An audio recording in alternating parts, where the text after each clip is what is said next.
Hi designers, இந்த வீடியோவில் எப்படி இந்த பேக்ரவுண்ட் ஸ்க்ரோலிங்கையும் கிளிக் பண்ணும்போது இந்த பேஜ் எப்படி ஸ்மூத்தாக அனிமேட் ஆகுது இந்த வீடியோவில் பார்க்கலாம் வாங்க.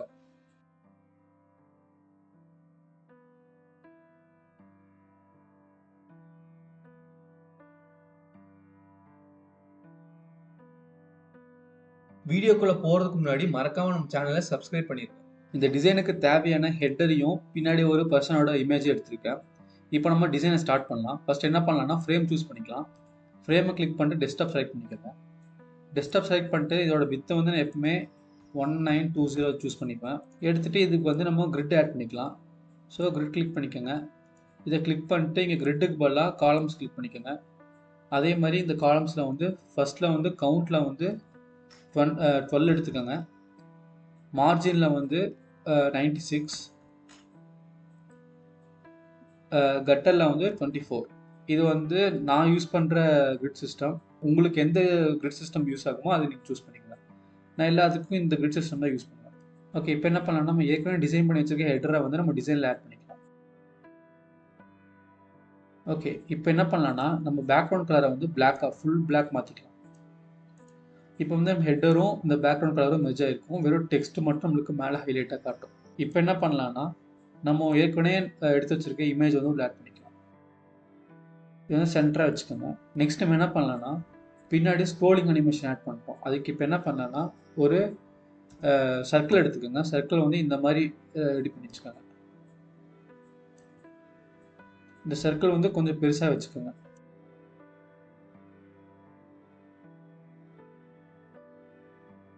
ஓகே, இப்போ நம்ம சைஸ்க்கு நம்ம இதை எடுத்துருக்கோம். இதை பேக்கில் வச்சுக்கோங்க. அதே மாதிரி வந்து இதுக்கு வந்து பேக்ரவுண்ட் கலர் நமக்கு என்ன கலர் வச்சுருக்கோமோ அதே கலர் ஆட் பண்ணிக்கோங்க. இப்போதைக்கு நமக்கு தெரியறதுக்கோசம் சின்ன ஸ்ட்ரோக் ஆட் பண்ணிட்டு இதுக்கு வந்து லைட்டாக அது எங்கே இருக்குன்னு கண்டுபிடிக்கிறதுக்கோசம் நம்ம இந்த மாதிரி வச்சுக்கலாம். இதே மாதிரி கீழே ஒரு டூப்ளிகேட் பண்ணிட்டு கீழே வச்சுக்கோங்க. கரெக்டாக எந்த ஷேப் எந்த இதுக்கு வேணுமோ அதை வச்சுக்கோங்க. அதே மாதிரி சென்டரில் வச்சுக்கோங்க. இது ரெண்டும் கரெக்டான அளவில் இருக்கான்னு பார்த்துக்கோங்க. இப்போ வந்து நம்ம ஒரு டெக்ஸ்ட் ஆட் பண்ணிக்கலாம் முன்னாடி இருக்கிறதுக்கு. நெக்ஸ்ட்டு இந்த இமேஜும் குரூப் பண்ணி வச்சுக்கலாம். சென்டராக இருக்கான்னு பார்த்துட்டு குரூப் பண்ணிக்கலாம். Ctrl+G. குரூப் பண்ணுறதுக்கு ஷார்ட்கட் வந்து Ctrl+G. ஓகே, இப்போ எல்லாமே பர்ஃபெக்டாக இருக்குது. பின்னாடி வந்து நம்ம இமேஜ் ஆட் பண்ணோம். அதுக்கு என்ன பண்ணலாம்னா ஃபஸ்ட்டு ஒரு ரெக்டாங்கிள் ட்ரா பண்ணிக்கலாம். நம்மளுக்கு இந்த இதுலேருந்து இது வரைக்கும் ஃபுல்லாமே ஸ்க்ரோல் ஆகணும். ஸோ நம்ம இங்கேருந்தே கணக்கு எடுத்துக்கலாம். இதுக்கு ஒரு பாதி எடுத்துக்கலாம். இப்போ என்ன பண்ணலாம்னா இதை வந்து கீழே எடுத்துக்கலாம். தண்ணி எடுத்து வச்சுக்கோங்க. ஓகே, இப்போ தண்ணி எடுத்ததுக்கப்புறம் இதுக்கு வந்து இமேஜ் ஆட் பண்ணிக்கலாம். அதுக்கு என்ன பண்ணலாம்னா ப்ளகின்ஸ் யூஸ் பண்ணிக்கலாம். ப்ளகின்ஸ் வந்து அன்ஸ்பிளாஷ் எடுத்துக்கலாம். அன்ஸ்பிளாஷில் உங்களுக்கு தேவையான இமேஜ் ஆட் பண்ணிக்கோங்க. நான் ஃபஸ்ட்டு ஒரு அனிமே எடுத்துக்கலாம். இமேஜ் ஆட் பண்ணதுக்கப்புறம் இதோட சேச்சுரேஷனை வந்து 0 ஆக்கிக்கோங்க. அப்போ உங்களுக்கு பார்க்கும்போது வந்து ஒரு பிளாக் அண்ட் ஒயிட் ஃபீல் கிடைக்கும். இப்போ என்ன பண்ணுறோம்னா இதே மாதிரி ஒரு 5-6 இமேஜஸ் எடுத்து இப்போ இதை வந்து டூப்ளிகேட் பண்ணிக்கலாம்.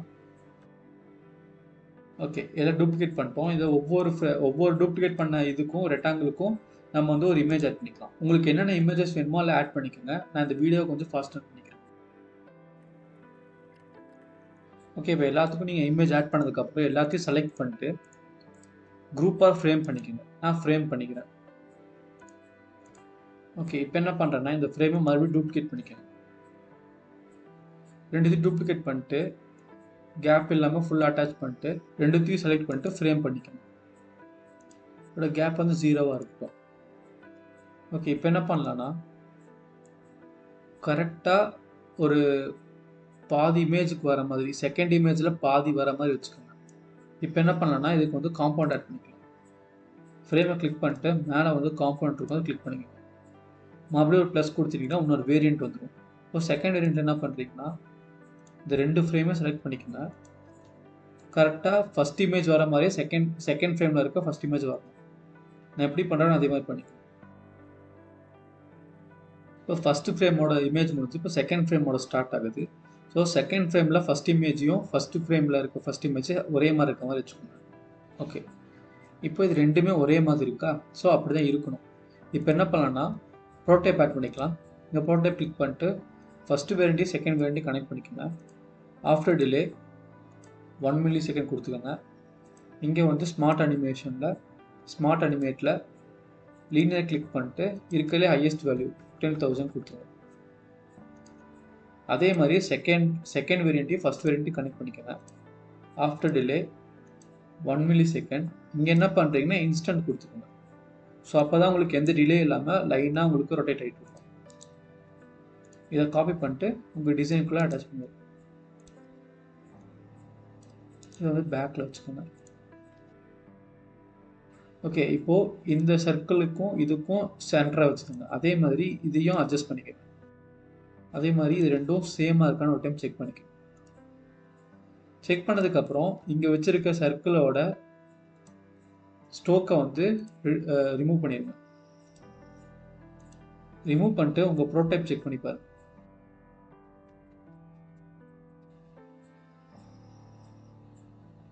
ஓகே, இப்போ நம்மளுக்கு பின்னாடி இமேஜஸ் கரெக்டாக மூவ் ஆகுதா? இப்போ என்ன பிரச்சனைனா நமக்கு இதை பின்னாடி மூவ் ஆகிற இமேஜோட ஆப்போசிட்டியை கம்மி பண்ணணும். ஸோ முடிஞ்ச வரைக்கும் ஒரு இமேஜோட ஆப்போசிட்டியை கம்மி பண்ணுங்கள். அப்போ தான் வந்து உங்களுக்கு பின்னாடி இருக்க அவ்வளோ ஹைலைட்டாக தெரியாது. இதோட ஆப்போசிட்டியாக முடிஞ்ச வரைக்கும் ஒரு 15 வச்சு பார்க்கலாம். 15 ரொம்ப டல்லாக இருக்குது. ஸோ 20 இப்போ உங்கள் ப்ரோடைப் செக் பண்ணி பாருங்கள். ஓகே, இப்போ உங்களுக்கு மெயினாக உங்களுக்கு இந்த உங்கள் இமேஜும் கீழே கொடுத்துருக்க கண்ட் ஹைலைட்டாக இருக்குது, பின்னாடி வந்து உங்களுக்கு மூவ் ஆகுது. ஸோ உங்களுக்கு வந்து இது வந்து உங்களுக்கு மெயினான காம்பவுண்ட்டை டேமேஜ் பண்ணாமல் கரெக்டாக அழகாக இருக்கும். ஓகே, இப்போ என்ன பண்ணலாம்னா கீழே ஒரு மவுஸ் பட்டன் ஆட் பண்ணணும். அதை கிளிக் பண்ணும்போது செகண்ட் பேஜ் போகிறதுக்கு நம்ம அனிமேஷன் ஆட் பண்ணணும். ஸோ இப்போ என்ன பண்ணலாம்னா நம்ம ஒரு மவுஸ் இமேஜ் எடுத்துக்கலாம். ஓகே, நான் ஏற்கனவே டவுன்லோட் பண்ணி வச்சுருக்க மவுஸ் இமேஜ் இருக்கா, நான் உள்ள ஆட் பண்ணிக்கிறேன். ஆட் பண்ணிட்டு இங்கே சென்டராக பார்த்து பொசிஷன் பண்ணிக்கணும். இதை வந்து ஃபுல்லாக ரொட்டேட் பண்ணிக்கணும். ஓகே, நம்மளுக்கு இது இவ்வளோ பெருசாக வேண்டியதில்லை. ஸோ இதோட சைஸ் வந்து ரெடியூஸ் பண்ணிக்கலாம். ஓகே, இப்போ நம்ம ப்ரோட்டோடைப்பில் கீழே வந்து மவுஸ் ஆட் ஆகிருக்கு. ஓகே, இப்போ இந்த கீழே இருக்க பேஜை கொஞ்சம் பெருசு பண்ணிக்கலாம். இப்போ நம்ம என்ன ஆட் பண்ணலாம்னா கீழே வந்து நம்மளோட ஃபோட்டோ கலெக்ஷன்ஸை உள்ள ஆட் பண்ணிக்கலாம். இங்கே வந்து my gallery. Okay, my gallery add பண்ணிக்கிறேன். இதை வந்து சென்டராக வச்சுக்கிறேன். இதோட சைஸ் வந்து ஒரு 56ஆக மாற்றிக்கிறேன்.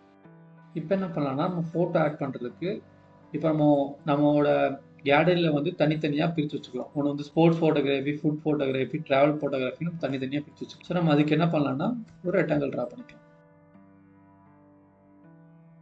இப்போ இதுக்கு என்ன பண்ணலாம்னா உள்ள ஒரு இமேஜ் ஆட் பண்ணிக்கலாம். அதுக்கு எப்போ போல் நம்ம வந்து பிளகின் சூஸ் பண்ணிட்டு அன்ஸ்பிளாஷ் எடுத்துக்கலாம். நம்ம ஏதோ ஒரு இமேஜ் ஆட் பண்ணிக்கலாம்.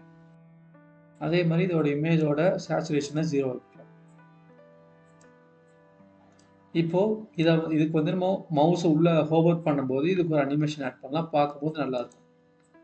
இதை காப்பி பண்ணிக்கலாம், இங்கே பேஸ்ட் பண்ணிக்கலாம். இப்போ என்ன பண்ணலாம்னா இதுக்கு மேலே ஒரு சின்ன ரெக்டாங்கிள் இதோட சைஸ்க்கு ஒரு ரெக்டாங்கிள் ட்ரா பண்ணிக்கலாம். ட்ரா பண்ணிட்டு அதுக்கு ஃபுல் பிளாக் ஆட் பண்ணிக்கலாம். அதுக்கு ஒரு ஆப்போசிட்டி 40 வச்சுட்டு இதுக்கு வந்து பேக்ரவுண்ட் பிளர் ஆட் பண்ணிக்கலாம்.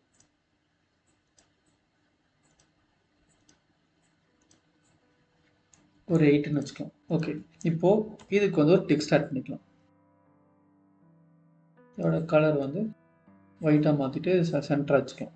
இந்த டெக்ஸ்டோட சைஸ் வந்து 56 இருக்கட்டும். ஓகே, இப்போது இந்த டெக்ஸ்ட்டையும் பின்னாடி நம்ம ஒரு பேக்ரவுண்ட் பிளர் கொடுத்துருக்குமா, இந்த ரெக்டாங்கிளையும் குரூப் பண்ணிக்கலாம். குரூப் பண்ணிட்டு மொத்தமாக செலக்ட் பண்ணிட்டு காம்பவுண்ட் கொடுத்துருவோம். கொடுத்துட்டு ஒரு வேரியண்ட் ஆட் பண்ணிக்கணும். ஓகே, இப்போ வந்து நம்ம வைல்ட் லைஃப்னு கொடுத்துருக்கோமா, அதோட ஸ்கேல் அப் பண்ணிட்டு பெருசு பண்ணிக்கோங்க. பெருசு பண்ணிட்டு சென்டராக வச்சுக்கோங்க. ஓகே, சென்டராக வச்சுக்கோங்க. இப்போ நம்ம இந்த குரூப் இருக்கா, இந்த குரூப்பை வந்து 0 பண்ணிக்கோங்க. ஆப்போசிட்டி 0 வச்சுக்கோங்க. இப்போது ப்ரோட்டோடைப் கொடுத்துக்கலாம். ப்ரோட்டோடைப்பில் இதையும் கனெக்ட் பண்ணிக்கோங்க. கனெக்ட் பண்ணிட்டு ஹோவரிங் ஸ்மார்ட் அனிமேட்டர் கொடுத்துக்கோங்க. கொடுத்துட்டு இதை வந்து ஒரு 300 வச்சுக்கோங்க. அதே மாதிரி ஈஸி அவுட் கொடுத்துக்கோங்க. காப்பி பண்ணிட்டு இது நம்ம டிசைன் ஆட் பண்ணிக்கோங்க. இப்போ உங்கள் ப்ரோட்டோடைப் செக் பண்ணி பாருங்கள்.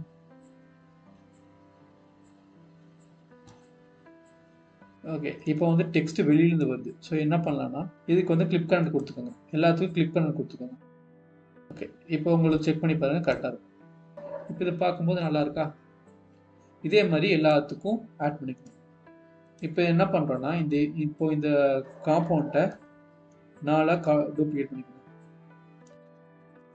இங்கே இருக்க ஒவ்வொரு ரெக்டாங்கிளுக்கும் நம்ம ஒவ்வொரு கேட்டகரி ஆட் பண்ணிக்கலாம். கேட்டகரி ஆட் பண்ணுறதுக்கு ரெக்டாங்கிள் கிளிக் பண்ணிட்டு உங்களுக்கு வந்து லெஃப்ட் ஹேண்ட் சைடில் வந்து உங்களுக்கு 2 கேட்டகரி இருக்கும். ஒன்று வந்து குரூப்னு ஒன்று இருக்கும், ஒன்று வந்து ரெக்டாங்கிள் இருக்கும். ரெக்டாங்கிள் வந்து உள்ளே இருக்க இமேஜ். குரூப்பை கிளிக் பண்ணிங்கன்னா உங்களால் வந்து உள்ளே இருக்க கண்டென்ட்டோட நேமை வந்து மாற்றிக்க முடியும். உங்கள் டெக்ஸ்ட் நேமை வந்து மாற்றிக்க முடியும். ஃபஸ்ட்டு நம்ம இமேஜ் ஆட் பண்ணிக்கலாம். அதுக்கு ரெக்டாங்கிள் கிளிக் பண்ணிட்டு பிளகின்ல வந்து அன்ஸ்பிளாஷ் யூஸ் பண்ணி உங்களுக்கு என்ன இமேஜ் வேணுமோ ஆட் பண்ணிக்கோங்க. இப்போ இமேஜ் ஆட் பண்ணதுக்கப்புறம் உள்ளே இருக்க கேட்டகரி நேம் வந்து மாற்றிக்கலாம். அதுக்கு என்ன பண்ணலாம்னா குரூப்பை கிளிக் பண்ணிக்கோங்க. இப்போ வந்து உங்கள் குரூப்புக்கு வந்து ஒப்பாசிட்டி வந்து 0வாக இருக்கும், அதை 100ஆக மாற்றிக்கோங்க. மாற்றுறதுக்கப்புறம் உங்களுக்கு இங்கே டெக்ஸ்ட் வந்து வெளியே தெரியும். அதை டபுள் கிளிக் பண்ணிட்டு உங்களுக்கு என்ன கேட்டகரி ஆட் பண்ணணுமோ அந்த கேட்டகரி ஆட் பண்ணிக்கோங்க. நான் வந்து போர்ட்ரேட்னு கொடுத்துட்டு இந்த குரூப்பை வந்து மறுபடியும் ஒப்பாசிட்டி 0 பண்ணுவேன். இதே மாதிரி எல்லா ரெக்டாங்கிளுக்கும் கேட்டகரி ஆட் பண்ணிக்கோங்க. உங்களுக்கு எவ்வளோ கேட்டகரி வேணுமோ அதுக்கு தகுந்த மாதிரி ரெக்டாங்கிளை காப்பி பண்ணிட்டு கீழே டூப்ளிகேட் பண்ணிட்டு லிஸ்ட் பை லிஸ்ட்டாக மாற்றிக்கோங்க. அதே மாதிரி உங்களுக்கு எல்லா இமேஜ் ஆட் பண்ணதுக்கப்புறம் உங்களுக்கு இன்னும் கேட்டகரி வேணும்னா டூப்ளிகேட் பண்ணிவிட்டு உங்களுக்கு எவ்வளோ கேட்டகரி வேணுமோ அதுக்கு தகுந்த மாதிரி இதே ப்ராசஸில் இமேஜஸ் ஆட் பண்ணிக்கோங்க. இப்போ நம்ம மேலே பண்ண அதே ப்ராசஸில் கீழே உங்களுக்கு என்னென்ன கேட்டகரியில் இமேஜஸ் வேணுமோ அதே மாதிரி இமேஜ் ஆட் பண்ணிட்டு அதுக்கு டைட்டில் ஆட் பண்ணிக்கோங்க. நான் இந்த ப்ராசஸை கொஞ்சம் ஃபாஸ்ட்டாக பண்ணிக்கிறேன். ஓகே, இப்போ எல்லாம் ஆட் பண்ணதுக்கப்புறம் இதெல்லாமே குரூப் பண்ணிக்கோங்க. குரூப் பண்ணிட்டு இதையும் ஆட்டோலைட் கொடுத்துட்டு இதை வந்து ஒரு 62ன்னு வச்சுக்கலாம். ஸ்பேஸிங் வந்து 62 வச்சுக்கலாம். அதே மாதிரி இதுக்கும் ஒரு 100. இப்போ என்ன பண்ணலான்னா இதோட சைஸிங் வந்து பெருசு பண்ணிக்கலாம். ஸோ ஸ்கேல் யூஸ் பண்ணிட்டு நல்லா பெருசு பண்ணிக்கணும். பெருசு பண்ணிட்டு இது சென்டராக பொசிஷன் வச்சுக்கோங்க. இன்னும் முடிஞ்ச வரைக்கும் கொஞ்சம் பெருசு பண்ணிக்கணும். இப்போ இதை வந்து ஹைட்டை வந்து 1024 எப்பவும் போல் கொண்டு போய்க்கலாம். ஓகே, இப்போ என்ன பண்ணலான்னா இந்த ஃபோட்டோகிராஃபி இமேஜ் பின்னாடி இருக்க ஸ்க்ரோலிங் அனிமேஷன், அதுக்கப்புறம் வந்து இந்த மவுஸோட இமேஜ் பின்னாடி இருக்க அந்த சர்க்கிளோட எல்லாம் சூஸ் பண்ணிட்டு குரூப் பண்ணிக்கோங்க. இப்போ இதை டூப்ளிகேட் பண்ணிக்கோங்க. இது வந்து ஃப்ரண்ட்டில் இருக்கட்டும். ஃப்ரண்ட் இந்த குரூப்பையும் கீழே வந்து நம்ம ஃப்ரேம் பண்ணியிருப்போம். இது அந்த கீழே ஒவ்வொரு கேட்டகரி வச்சுருக்கோங்கள இதையும் மேலே இதையும் செலக்ட் பண்ணிட்டு மேலே கொண்டு போனதுக்கப்புறம் இதை வந்து பழைய பொசிஷனுக்கு கொண்டு வந்துக்கணும். ரெடியூஸ் பண்ணிக்கணும். ரெடியூஸ் பண்ணிட்டு இந்த மாதிரி பொசிஷன் வச்சுக்கணும். கரெக்டாக அந்த சைஸில் இருக்கான்னு, இல்லாட்டி கொஞ்சம் அதே இந்த சைஸில் வச்சுக்கணும். ஓகே, இப்போ நம்மளுக்கு 2 பேஜ் வந்துருச்சு. இப்போ என்ன பண்ணலாம்னா இந்த மவுஸ் இருக்குல்ல, மவுஸை கிளிக் பண்ணிட்டு இதுக்கே இது போட்டு கனெக்ட் பண்ணிக்கோங்க. First page second page connect பண்ணிட்டு ஆன் கிளிக் கொடுத்துக்கோங்க. இங்கே வந்து ஸ்மார்ட் அனிமேட்டில் இங்கே ஈஸி இன் அண்ட் அவுட் கொடுத்துட்டு இங்கே வந்து 3000 கொடுத்துக்கோங்க.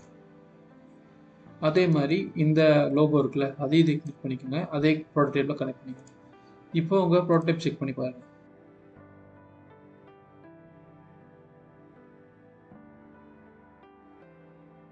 ஓகே, இப்போ வந்து நீங்கள் ஸ்க்ரோல் பண்ண முடியாது. அதுக்கு என்ன பண்ணலாம்னா இதில் வந்து உங்களுக்கு வந்து இங்கே வெர்டிகல் கொடுத்துட்டு கீழே இருக்க எக்ஸ்ட்ரா காம்பவுண்டை வந்து கரெக்டாக ஃப்ரேம் சைஸ்க்கு வச்சுக்கோங்க. இப்போ உங்கள் ப்ரோட்டோடைப் செக் பண்ணி பாருங்கள், கரெக்டாக வரும்.